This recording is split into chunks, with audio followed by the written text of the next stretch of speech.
Hi everyone, this is going to be my instructional video for my first grade reading group for Monday, April 27th. I hope you all had a lovely weekend and you were able to get outside on Saturday. It was beautiful outside. I also hope that you guys were able to relax a little bit, just take a break and, get away from school for a little bit. So this week is actually going to be, I think it's kind of one of the easier tasks that are reading strategies that we have. So we are learning about author's purpose this week. And author's purpose can sometimes be represented as a pie. You'll see there's a video that I put up here that you can check out. And we say author's purpose can be shown as a pie because the letters pi stand for the three ways that are three reasons why authors would write something. P stands for persuasion, to persuade you or convince you to do something or believe something. I stands for inform, to tell you about something, as if you're reading an article, nonfiction article, or you're reading a textbook. That author's trying to teach you something, right? And E of pi is entertain. So sometimes we like to just read books for fun. So a book that's funny, or if it's fiction, usually it's an entertaining book. And so this week, we're going to be looking at author's purpose, or when authors have the purpose to inform and when they have the purpose to entertain, and what keywords or phrases we can find when we're reading that tell us, oh, this author wants to teach me something, they want to inform me, or this author wants to entertain me and tell me a funny story. So I'm just going to quickly go through the email and then we'll dive right into that. The read aloud is here if you're interested. I'm focusing on this week storyline read alouds. So, storyline again is a YouTube channel or an online website if you're more interested in doing that, that has read alouds that are actually read aloud by celebrities. It's like a free website. It's really cool that they animate these storybooks and they have these actors and actresses who read the books aloud to you. So the one I'm suggesting today is called The Empty Pot. It's read aloud by Rami Malek. It's definitely one to check out. I know I've shown it before to most of my kids, but if you want to watch it at home, it's got a good story about telling the truth. The website link is here and Audible if you are interested in checking out some of the online resources I suggested on free books. You can find those both on my website or you can just go to Audible. The link for The First Music, which is the book that I suggested for the weekend, is also linked here for you to check out. So we're going to dive right into this. First things first, the weekly reading log is here for you. I just want to make a quick note. So when you open up your reading log, all the reading logs are on the same Google Sheet. So if you've never seen this before, this might be something new for you. But if you take a look down here, all of these sheets are different dates. So for example, this was last week's 420 to 424. Well, we don't want to write on last week's reading log. We want to write on 427 to 51. Okay, so just make sure, I'm pretty sure I fixed that on all of your reading logs, but just double check before you start to write your logs in. So our materials will be here for you. So the video is here. I definitely suggest that you check it out. I put it on there for each day this week. You don't have to watch it every day, but if you just need a little refresher, it's a good one.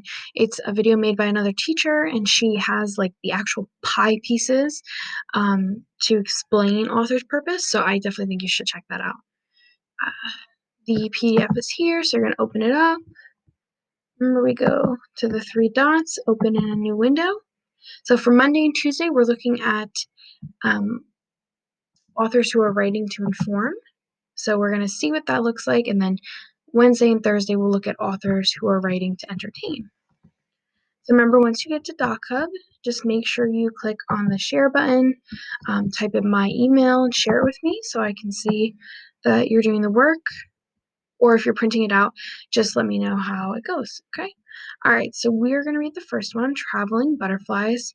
Remember, Authors are trying to inform us with these two readings. So, with my highlighter, after I read it one time through, I'm going to look for words that tell me that the author is trying to teach me something. So, traveling butterflies. Butterflies are small, but they travel far. Each year, they take a long journey. In the summer, butterflies live in the north. When the weather gets cold, they fly south. Butterflies like warm places. They travel for months to find one. The butterflies do not stay for long. Soon, they fly north again. Okay. So when I'm reading this, it sounds totally like something you would read in like a book about butterflies, right? Or a textbook about butterflies. Maybe if you're watching a video about them, but there's a lot of information here, right, to teach you about butterflies. So the title, remember, is Traveling Butterflies. So when I'm looking for words that help me understand travel and teach me about travel, I'm going to look for words that like have to do with traveling, obviously. So each year they take a long journey. I know that that is a fact that I'm learning, right, from this book we're reading. And you'll notice the author writes in the summer, butterflies live in the north. When the weather gets cold, they fly south. Butterflies like warm places, travel for months to find one. Butterflies do not stay long, and soon. These are all, if you remember when we started talking about sequencing way back at the online learning, these are all examples of timing words, right? So each year, in the summer, when the weather gets cold, uh, they travel for months isn't really it. I'd skip that one. Soon, these are all time words, right? They tell us that there's a time limit when butterflies are traveling. Then you also look at all this. Butterflies live in the north. They fly south. They like warm places. They do not stay for long. These are all position words that are telling us facts about where butterflies are because that's, they're informing us. This author obviously wants us to learn about patterns of butterflies that travel.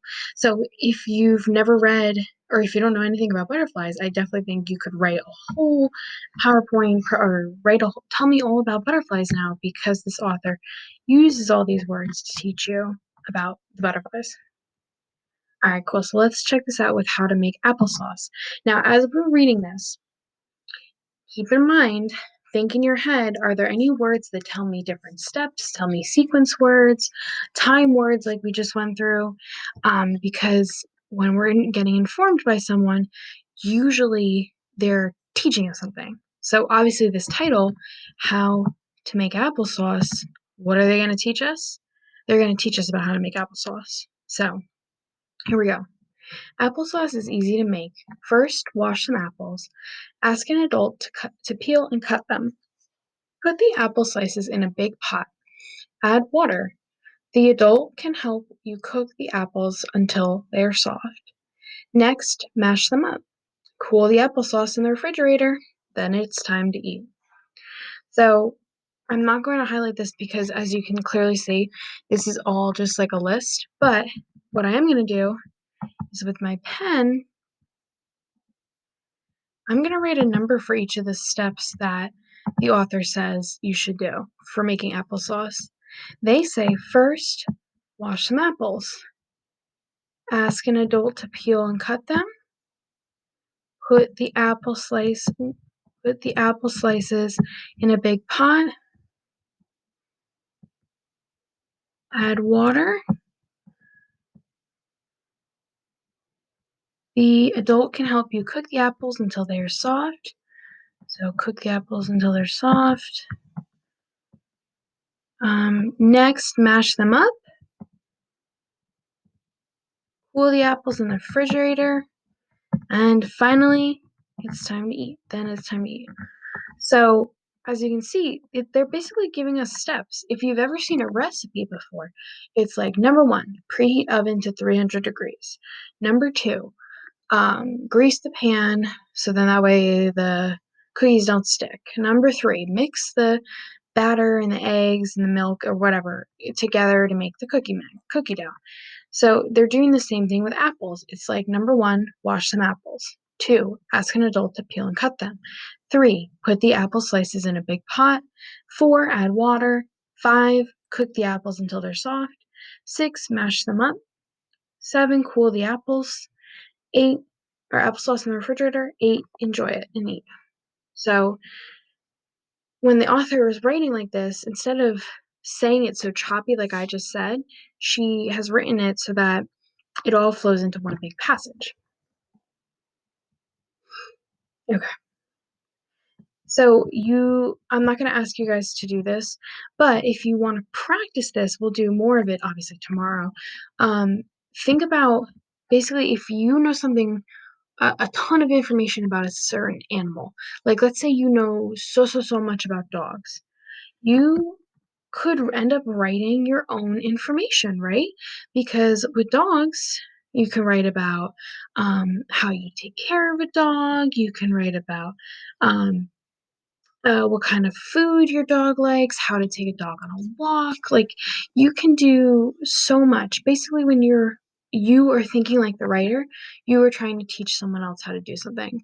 So if you end up reading tonight for your weekly reading log, take a look and see, is the author teaching me anything in here, or do you think that they're more um, telling you a fun story to entertain you? Just start to think about it as we continue this week talking about author's purpose. If you have any questions about this, just let me know, but I'm sure you guys are going to do great. I hope you all have a lovely night, and I will be back again tomorrow with another video. Bye.